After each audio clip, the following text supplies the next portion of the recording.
साथियों, ये तो हम सभी जानते हैं कि रांची झारखंड की राजधानी है। रांची प्रदेश के सबसे खूबसूरत शहरों में से एक है, लेकिन ये एक संसदीय सीट भी है।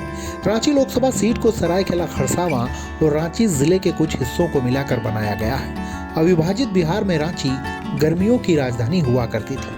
पूर्व भारतीय क्रिकेट टीम के कप्तान महेंद्र सिंह धोनी इसी शहर से हैं। रांची में BIT मिश्रा, IIM, NIFFT जैसे प्रतिष्ठित शैक्षणिक संस्थान भी हैं। साल 1952 में ये लोकसभा सीट अस्तित्व में आई थी।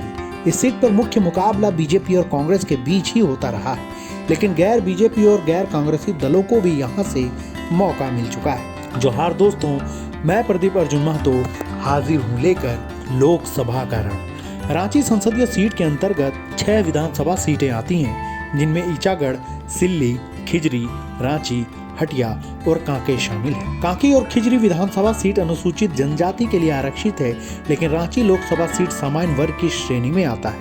मतलब यहाँ से किसी भी जाति के लोग सांसदी का चुनाव लड़ सकते हैं। साल 1951 में इस सीट पर कांग्रेस के अब्दुल इब्राहिम जीते थे। 1957 का चुनाव निर्दलीय प्रत्याशी मीनू मसानी जीते। इसके बाद PK घोष लगातार 3 बार 1962, 1967 और 1971 में जीते। इसके बाद 1977 में रविंद्र शर्मा जीते। 1980 में कांग्रेस के शिव प्रसाद साहू लगातार 2 बार 1980 और 1984 का चुनाव जीते। 1989 में जनता दल के टिकट पर सुबोधकांत सहाय जीतने में कामयाब हुए।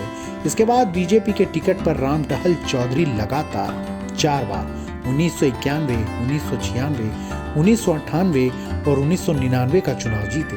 लेकिन कांग्रेस के टिकट पर चुनाव लड़ रहे सुबोधकांत सहाय ने साल 2004 और 2009 में रामटहल चौधरी को हराकर ये सीट कांग्रेस की झोली में डाल दी। इधर 2014 में बीजेपी के टिकट पर एक बार फिर रामटहल चौधरी जीतने में कामयाब हुए।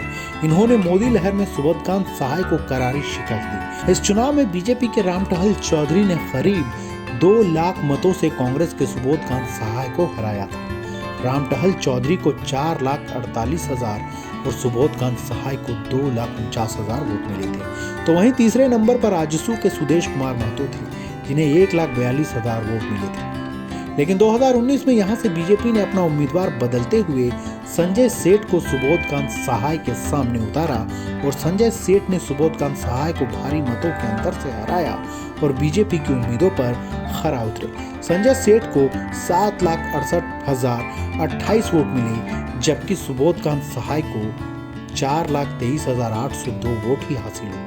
ऐसे में अब ये देखना दिलचस्प होगा कि साल 2024 की जंग में रांची सीट किस खेमे में जाती है। साथियों, आपको हमारे द्वारा दी गई जानकारी कैसी लगी, ये हमें जरूर बताएं और हमारे वीडियो को लाइक शेयर करना बिल्कुल ना भूलें।